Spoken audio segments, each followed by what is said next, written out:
और विजय एक लॉज में रहते थे। हॉरर मूवी और डरावने किस्से सुनना देखना उनका शौक था। एक दिन वो बैठकर भूतिया पिज्जा की अफवाहों पर हंस रहे थे। अबे सुना है खड़वट में कोई भी चीज डिलीवर नहीं होती, मोबाइल सिग्नल भी नहीं आते, और अगर कोई पिज्जा वहां मंगवाए तो भूत देने आ जाता है। चलो टेस्ट करते हैं। अरे ये वही हॉट क्रस्ट पिज्जा वाली मिडनाइट क्रेविंग सर्विस है ना? रात 12 बजे के बाद डिलीवरी देती है। चल ट्राई कर, देख तो कौन आता है। राहुल ने मोबाइल उठाया और नंबर डायल किया। उधर एक भारी डरावनी आवाज आई। हॉट क्रस्ट पिज्जा, ऑर्डर बताइए। एक लार्ज ब्लडी चीज बस्ट पिज्जा, खड़वट शमशान, पीपल के पेड़ के नीचे। फोन कटने से पहले धीमे स्वर में जवाब आया। 13 मिनट में पहुंच जाएगा। अबे 13 मिनट, ये भी क्या टाइम है भाई? अब देख मजा आएगा। रात 12:59 पर लॉज की खिड़की से खड़वट की ओर काले बादल, धुंध और झूमते पेड़ दिखाई दे रहे थे। तभी दरवाजे पर दस्तक हुई। कोई जवाब नहीं आया। आगे बढ़कर राहुल ने दरवाजा खोला। सामने लंबा सा कद वाला, काले कपड़ों में टोपी पहना एक आदमी खड़ा था। चेहरा ढका हुआ, बस आंखें लाल, हाथ में पिज्जा का डिब्बा। भाई ये क्या है? इस आदमी के आते ही चारों तरफ हवाएं चलने लगी। कोई इंसान है या तूफान है? तुम्हारा ऑर्डर। वाह, तगड़ी सर्विस है, बिल्कुल सही टाइम पर आया है। चल पैसे ले और निकल। पैसे बाद में, पहले खाओ। ये कहकर वो आदमी बिना पैसे लिए धुंध में गायब हो गया। अबे ये कहाँ गया? अबे ये हमारे साथ प्रैंक तो नहीं कर रहा? चारों ने पिज्जा का डिब्बा उठाया और उसे खोलने लगे। उसमें से एक डरावनी आवाज आई। अगर हिम्मत है तो खड़वट के पीपल के पेड़ तले खाओ, तभी स्वाद मिलेगा। लगता है कोई हॉरर गेम है, पर उसे क्या पता कि हमें ऐसे गेम में ही तो मजा आता है। चलो भाई, वहाँ चलकर हम भी देख लेते हैं। चारों खड़वट की ओर निकल पड़े।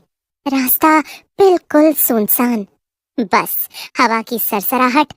राहुल, तू एक काम कर, फोन चालू कर और उसकी लाइट जला। तब तक हम कुछ सही सी जगह देखकर कहीं बैठकर खाते हैं।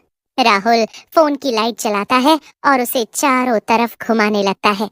तुम तीनों एक काम करो, मैं तुम्हारे आगे चलता हूँ और तुम मेरे पीछे पीछे चलो। हम उस पेड़ के पास जाकर बैठते हैं तसल्ली से। चारों दोस्त पेड़ के पास जाने लगते हैं और उसके नीचे कभी नहीं आएंगे। अबे किससे माफी मांग रहा है? सामने तो कोई है ही नहीं। अरे अभी तो यही था, वो भूत हमारी तरफ आ रहा था। कहाँ गया? भाई मुझे लगता है कि हमने शायद कुछ ज्यादा ही हॉरर मूवी के सीन्स देख लिए हैं, तभी हमें हर जगह कुछ भी दिखाई दे रहा है।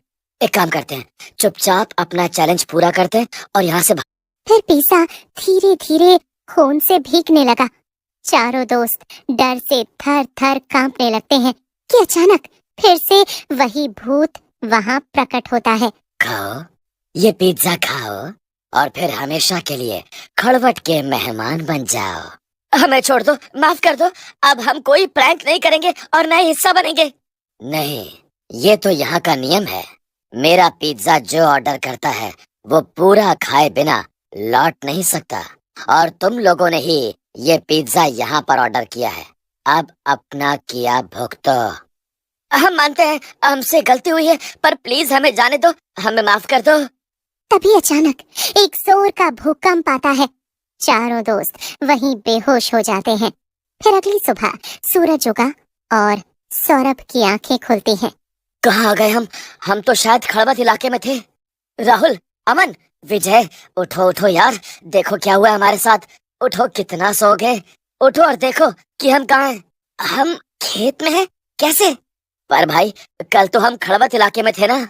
पर जहाँ तक मुझे याद है हमने एक पिज्जा मंगाया था और हम एक डरावने इलाके में गए थे जहाँ हमारे साथ कल बहुत कुछ हुआ। लेकिन मुझे एक बात समझ में नहीं आ रही है, हम एक खेत में कैसे पड़े हुए हैं? कल जो हुआ, क्या वो सब हमारा सपना था या किसी ने हमें परेशान करने के लिए ये सब साजिश चली? यह सच में कोई है? आखिर क्या राज है इस भूतिया पिज्जा का? आखिर कोई भूत कैसे पिज्जा भेज सकता है? आज हम दोबारा खड़वत इलाके में जाएंगे और उस भूतिया पिज्जा के बारे में पता लगाएंगे। फिर अमन और सौरभ दोनों फैसला लेते हैं।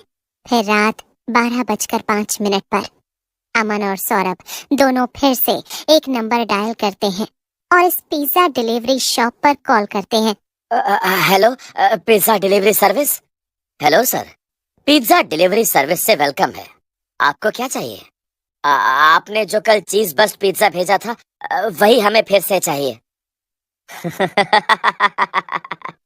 क्यों, कल जो पिज्जा भिजवाया था उसमें स्वाद ज्यादा आया क्या?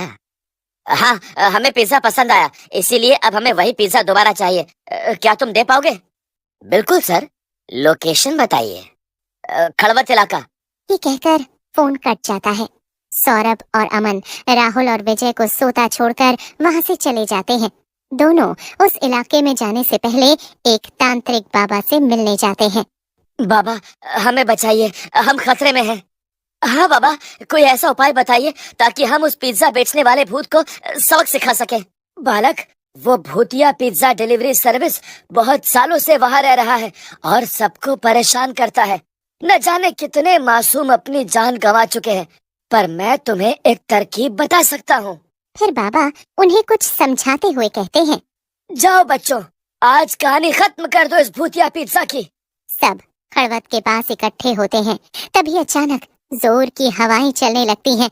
आसपास धुआं सा उठने लगता है और उसी धुएं में वही पिज्जा वाला भूत हाथ में पिज्जा लिए आता है। लाओ 2 पिज्जा। क्यों, बड़ी जल्दी है तुझे? मरने का इतना शौक है क्या, या अपनी जिंदगी से तंग आ गया है? हाँ? अभी जरा ठहर जा, इतनी आसानी से मरने में मजा कहाँ आता है। तभी अमन ने पास पड़ी अगरबत्ती जलाई और भूतिया मंत्र बोलना शुरू किया। उस मंत्र का बार बार उच्चारण करने पर भूत और उसकी पैदा की गई भूतिया आत्माएं तड़पने लगती हैं। तभी पेड़ के पीछे से तांत्रिक बाबा निकलते हैं।